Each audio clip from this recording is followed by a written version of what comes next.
This is our adventure in April 2024 when we venture into the deep wilderness of Nova Scotia to explore and relax in all the best nature has for mankind to enjoy. Aaron and I team up for a journey into the Tobeatic wilderness area to enjoy sporting in Oakland Lake for an 8-day canoe trip, basking in the rugged beauty that we know and love as the Tobeatic.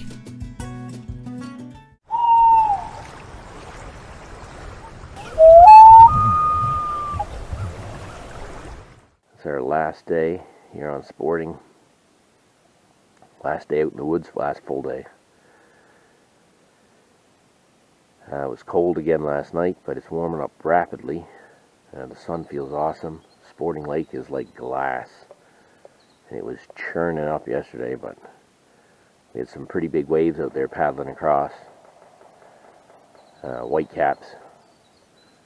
Some I guess you could say technical type paddling. We had to go a completely different direction to get to the other side of the lake, to use the land to block the wind so that we could paddle safely, because we couldn't take the waves side on, which is the direction we needed to go. But anyway, here we are this morning, Friday morning. Beautiful. A day of relaxation and playing. That's what's on the plan.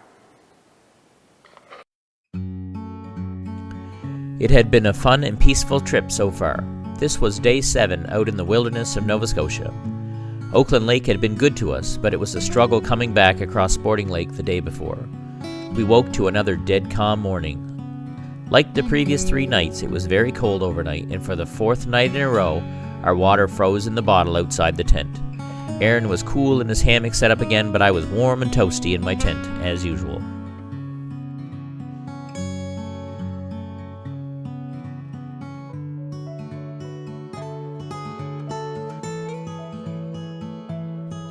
Have I mentioned that I love layover days in the woods?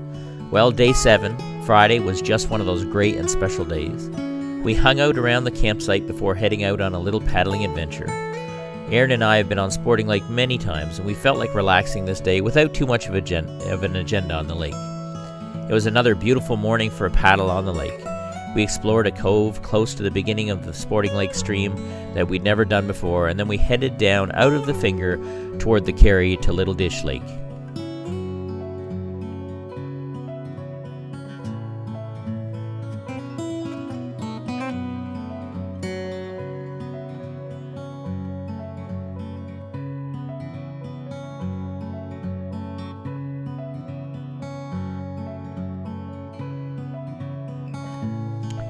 When we get on the water and I'm in the bow, I sometimes struggle to maintain my focus on what my primary job is, and that's looking for rocks.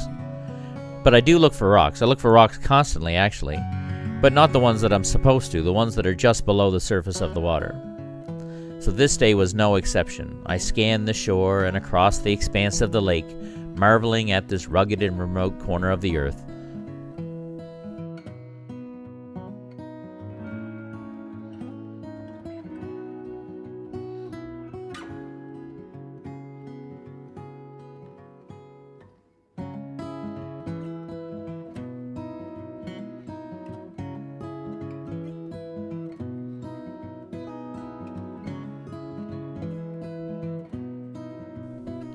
We paddled over to Whale Rock, a huge dark rock on the shore of the lake. With a boost you can get on top and get an amazing panoramic view of the lake from the upper end. Today, I just wasn't feeling it though, so we bushwhacked around the point, played on the shore, paddled around a little and explored some rocks, and then we returned to the campsite to take it easy in the sun as the day was warming. Of course, the wind came up just as we turned around, and we had a stiff headwind as we paddled back to our campsite. I had been nervous about how my wrist would hold up on this trip. My wrist was the main reason I didn't climb up on Whale Rock, as I didn't want to agitate it. As you can see from the brace on my right wrist, I had an injury. About a month before the trip was to begin, I mysteriously developed tendinitis in both my right wrist and my thumb. Thankfully, it didn't bother me at all while I was paddling with the brace on, and it only caused me grief in a few instances throughout the week.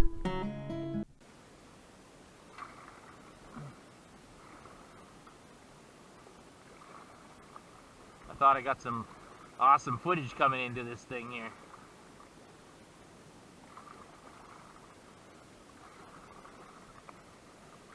Who was the one fooled? This guy.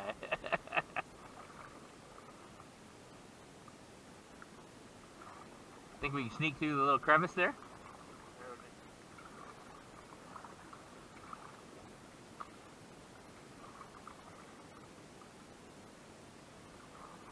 Oh, stick. Oh, you need stick. Selfie? Camper. Oh yeah. Right up.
After some fun in the sun paddling around the lake, we returned to the campsite for a relaxing evening around the fire.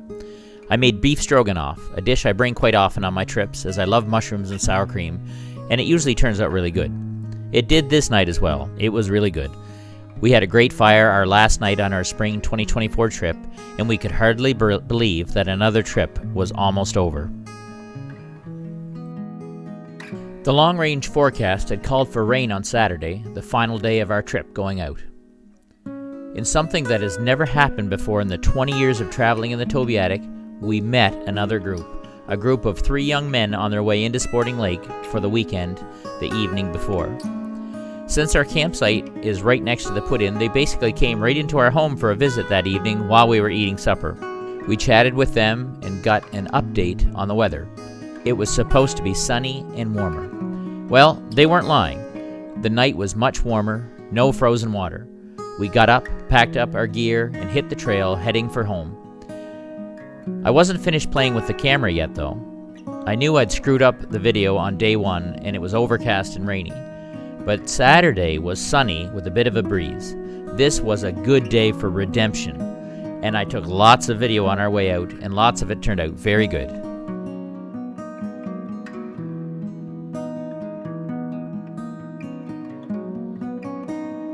Rush Lake is so small. It really is a deadwater in my opinion, but I'm not educated enough to know what the difference between a lake or a deadwater or still water is. Rush always seems to be windy too. My son Cameron and I saw a bear bounding along the water's edge on one trip that we were on together on Rush Lake. I keep willing him to come back to visit us every time I'm in the area, but he hasn't made an appearance yet. Rush is distinguishable due to the large number of lily pads just under the surface of the water, which grab the canoe like invisible hands pushing back against the hull of the canoe, making paddling more strenuous and slow. Other companions I've traveled with have heard lots of moose on Rush, but I haven't. I've stayed on the campsite on Rush Lake quite a few times. It is spacious and historically a well-used site. It's a favorite of others I've traveled with, but it isn't a spot that I particularly enjoy staying at.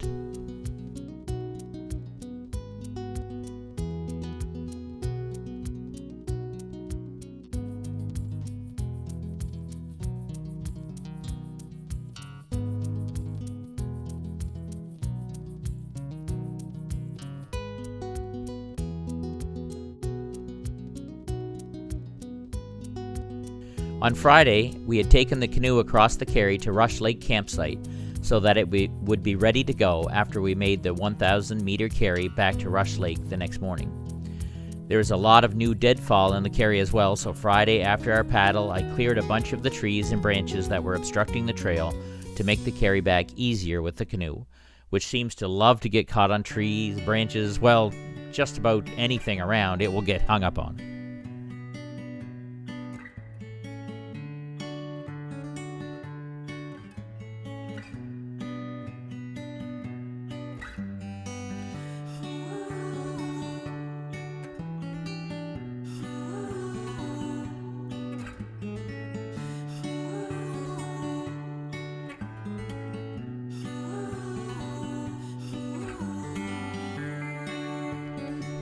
Sporting Lake Stream is such a beautiful spot. In low water, there's lots of picking around rocks and grounding out of them as well. The water is shallow in many places and paddling it can be challenging. In high water, you soar over the rocks in most shallows. The runs run harder and it gets wider, especially up around the takeout or access point. We had a lovely paddle down Sporting Lake Stream, enjoying our last moments together paddling in the Tobeatic for another trip.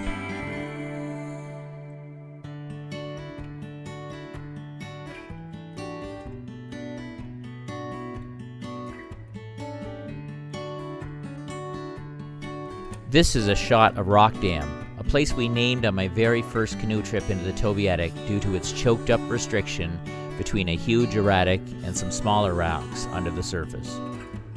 In low water, the stream is unpaddleable and there's an unmarked carry around the rocky dam, but in high water, even the trail is flooded to the point that a small island is created and you can paddle behind the dam as well as the normal way through it.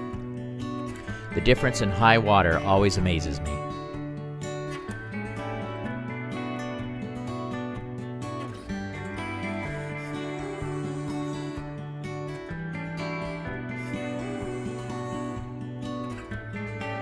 This is the second time that I've traveled to Sporting Lake in the spring. All of my other trips have been in the fall. Sporting Lake Stream swells in the spring to something that looks more like a good-sized river in some places than the stream that it is. In fact, it changes so much that the look and feel of the stream sometimes seem like new territory when you travel it.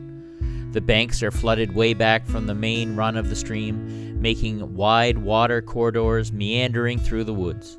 The swampy wetlands that usually border the narrow stream are gone, completely flooded. We marvel as we paddle at how high the water is and the shortcuts that we can take. As we paddle out, we are aware that we are paddling over land, really. Land that we have seen many times in the fall, but have become the stream bed this time of year.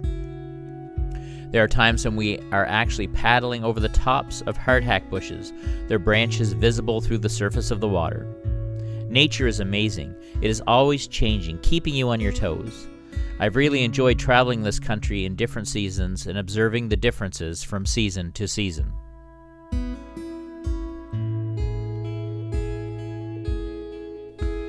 The stream is so wide near the access point that on both our way up the stream going in and our way down the stream going out, we got turned around in a large bay on the side of the stream. In high water, it looks as if the stream travels to the bay, but the reality, the bay is just flooded land, a scrubby barren when we visit in the fall. We had a good laugh at how easy it is to get turned around when you think you know the area, but the water level drastically changes the lay of the land, confusing you. It didn't take long and we were back on track after a bit of a side paddle exploring the bay, which isn't really a bay. As we made our way down the stream, we observed landmarks showing us our trip was at an end. I knew the camera battery was low, but I was just letting the film roll as we ended our big trip. Big Pine Lake Stream was also full and swollen in the spring runoff. Aaron and I had made very good time traveling down the stream on the morning of day 8. After we saw Big Pine Lake Stream, we knew we were very close to the truck. The dirty, scratched up truck, I think it's important to mention. As we made our last charge in the canoe for the landing, the access marker just visible, the camera battery gave up the ghost and we smoothly slid into shore, completing another successful 8-day Tobeatic wilderness trip, exploring sporting and Oakland lakes in April of 2024. I can't wait until next time, and I hope you'll join me on my adventures and we can experience them together.